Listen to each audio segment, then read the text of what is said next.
Muy bien, recibimos a continuación a Fergal Kelly. Fergal es director comercial de MTT. Fergal es responsable del área comercial, marketing, estrategia del producto y consultoría digital a nivel mundial. Vamos a recibirlo con un muy fuerte aplauso.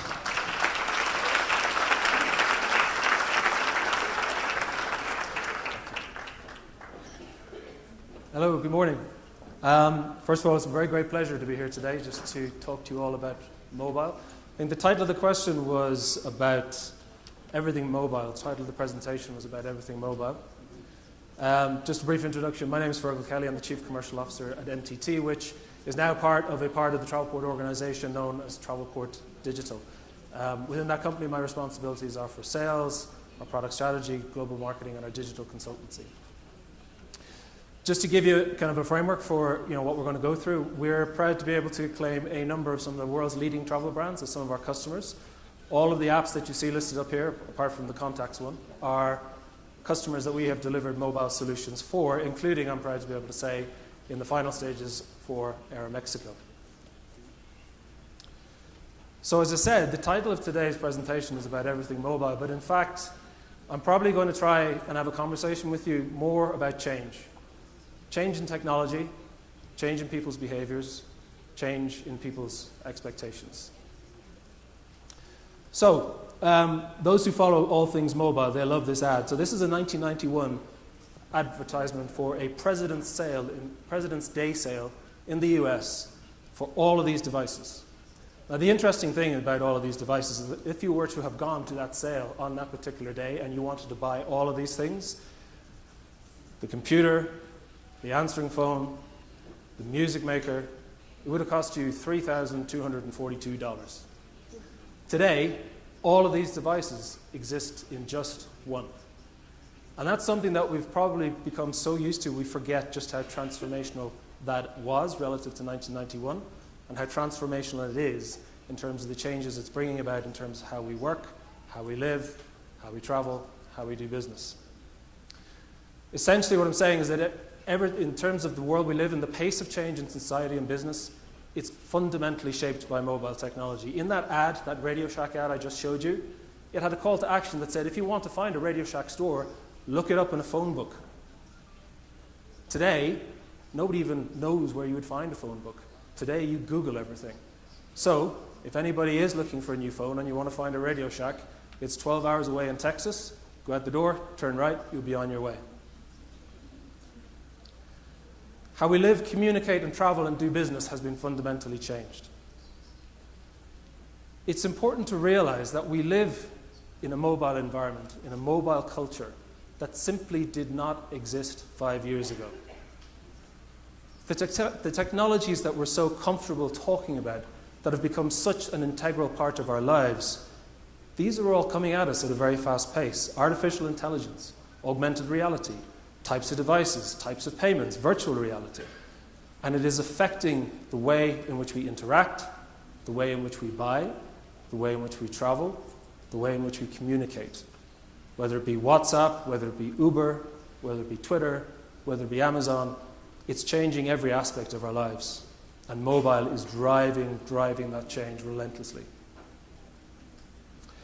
The thing about a time of change is that there's going to be winners, there's going to be people who do something transformational, and there's going to be losers. So there's a couple of examples of that. Here is a business that literally did not exist until mobile became all-encompassing, all-pervasive. Hotel Tonight is basically a hotel distribution company that makes hotel offers available on the day of stay. They've been a very successful business, but they've taken mobile even one step further, because now not only do they distribute hotel content and rates to you for the day that you want to stay, they now have something called a geo rate. A geo rate is a specific rate made available to a specific person, not just based on who they are, but based on where they are. So again, mobile completely transforming the way in which hotels can make offers to their customers, not just based on who they are, based on where they are. In terms of transformation, we're seeing phenomena like mobile-only, app-only banks in the financial sector. So Atom Bank is a mobile-only bank launched recently in the UK.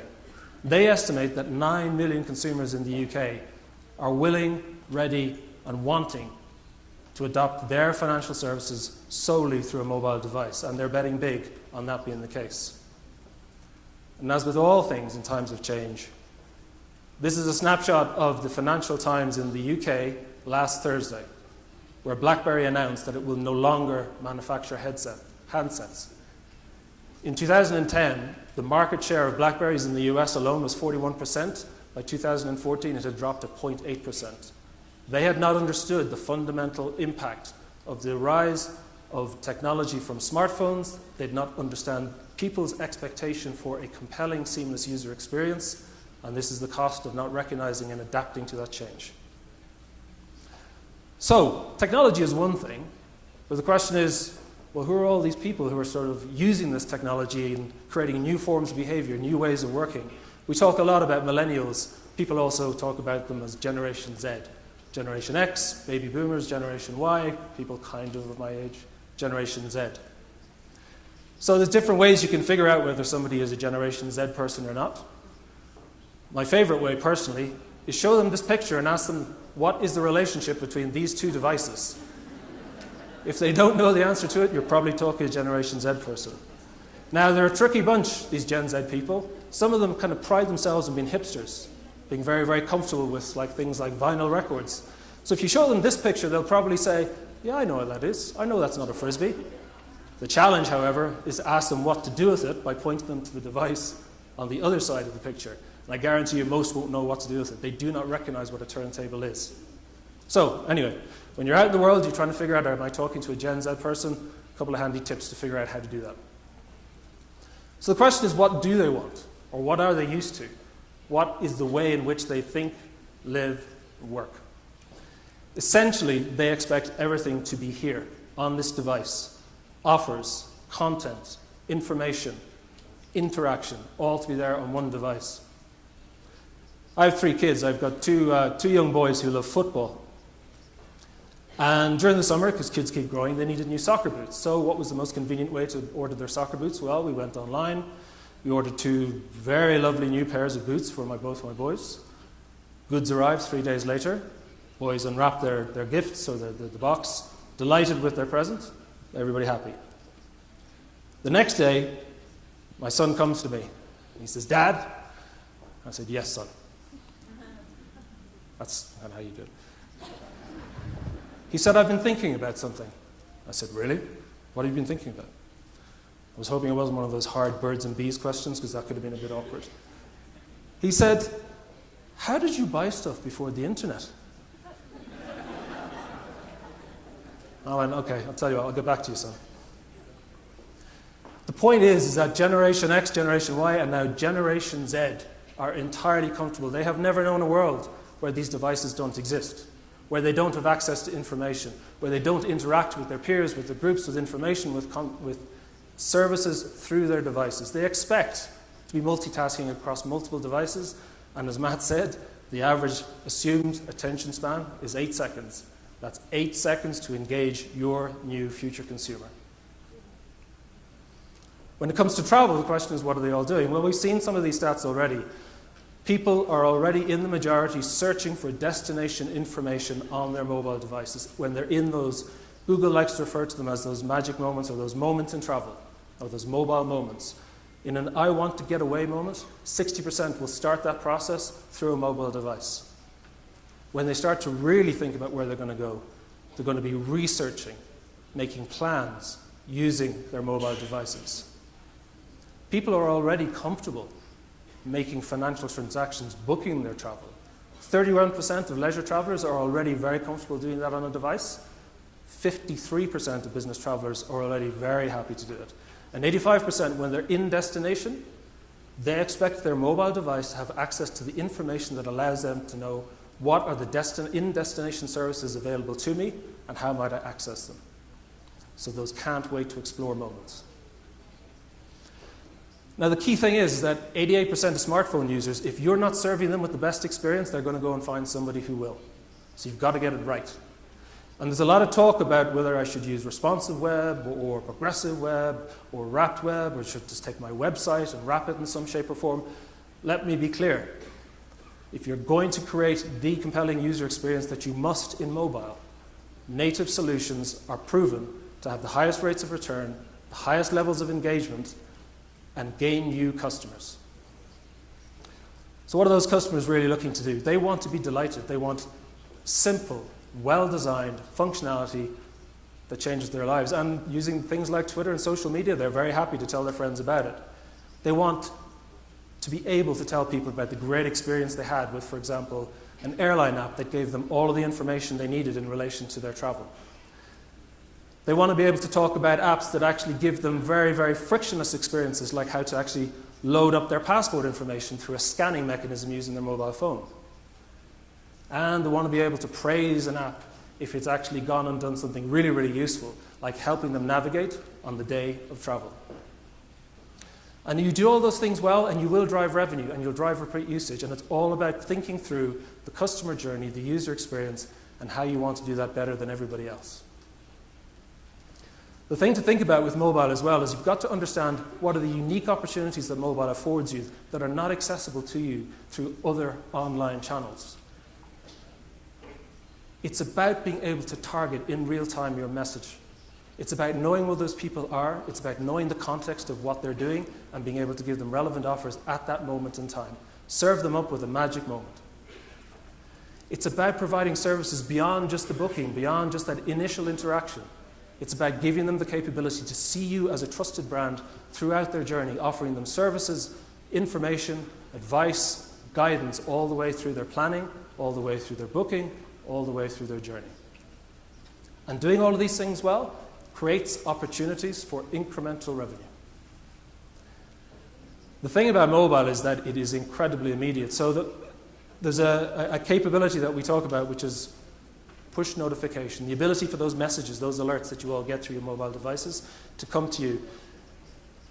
A large travel brand in the UK that we talked to tried an experiment.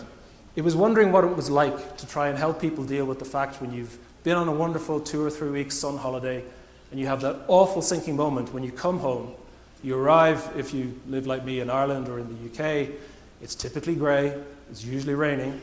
You come to the airport and you suddenly arise, and I'm back home, my holiday's over, and you get this sense of depression. We've all had it. So this travel brand tried something interesting. They said, right, as soon as we know our customer, the customer who just went on holiday with us, is back in the airport, before they've picked up their bags, before they left the airport, why don't we send them an offer? Why don't we just say, hey, we can see you're back, you've probably got the holiday blues, how about this next trip? Very interesting exercise. 10% of people who has had that message sent to them bought their next holiday there and then. So that's how compelling this can be. It's all about a user experience. It's all about providing people with that information when they need it, giving them offers that matter to them most at the time that they matter to them. From an MTT perspective, we've seen huge kind of benefits from this approach of really understanding the customer journey and delivering that experience in a very seamless way. So why does all this matter? Because clearly we're here, we're talking about Latin America and Mexico specifically. This is incredibly important because mobile is already very prevalent in Mexico, but it is going to become more prevalent. From the statistics that I've read about, smartphone penetration in Mexico is going to double in the next 4 years. Up to 70% of mobile phone users will be on smartphones. And we're already seeing very interesting examples of how real businesses are taking a mobile-first approach to delivering that seamless user experience. So Corner Shop is a well-funded startup that is basically delivering a mobile-first retail experience in Mexico City, in Santiago, and other places in Latin America. And it's doing it very well. And it's adopting a mobile-first approach to give people the information they need. Consumers today who are short of time need help to find the goods and have those goods delivered to them as fast as possible. Corner Shop is there to do that, and it has very wisely taken a mobile-first approach to doing it. It's an example of how a mobile-first approach can yield incredible benefits. So, as I said earlier, one of our customers today is Aeromexico. So MTT has been working with Aeromexico for a number of months. And we are just this month, towards the end of this month, we will be helping Aeromexico launch a new app into this market. We're going to be working with Aeromexico for, we hope, all of the foreseeable future to continue to help them deliver the digital transformation that is at the core of that business, at the core of that travel brand. We'll be talking about a whole bunch of new capability. But in terms of what's coming out in October, we're going to be seeing a wonderful new app. Rich content, rich information, a seamless user experience, something central to the transformation and modernization of Aeromexico. We're going to leverage all of the best native capabilities in iOS and Android to create a more connected flying experience. And our goal working with Aeromexico is to create this unique, streamlined, simple, pleasurable mobile experience across all devices, including things like the Apple Watch, for example. So this is a great example of a forward-thinking airline that's turning mobile evolution into a way of life and bringing a compelling user experience both to existing markets and to whole new markets. So I guess in summary, the thing I wanted to leave you with is that mobile is today the sweet spot and will continue to be the sweet spot in Mexico and in Latin America, and your customers are craving a seamless, compelling, well-constructed user experience to be able to interact with you, to do business with you, to consider you to be a trusted brand. And the thing about user experience is probably best stated by Albert Einstein. Now, the thing about looking up quotes on the internet is, quite frankly, you're never really sure whether he said this or not, but whether he did or he didn't, it's still a good quote. If you can't explain it simply, you don't understand it well enough. The other way of putting it is maybe slightly different. Now, I don't know if Eugenio's ever actually said this or not, but here's the thing I'll leave you with. User experience is a bit like telling a joke. If you've got to explain it, it's probably not that good. So look, ultimately what I wanted to do is just have a dialogue with you all today to share a view that says your world has been shaped every day by mobile, and it's mobile and user experience. Your world has been shaped by it, your consumers have been shaped by it. I hope from this you'll start to think about how your business should be shaped by it too. So, thank you all very much for your attention. Much appreciated.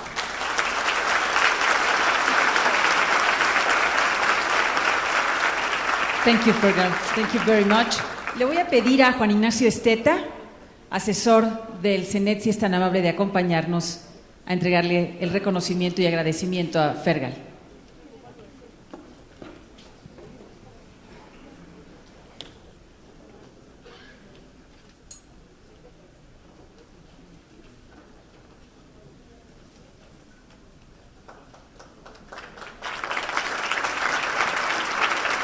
Gracias.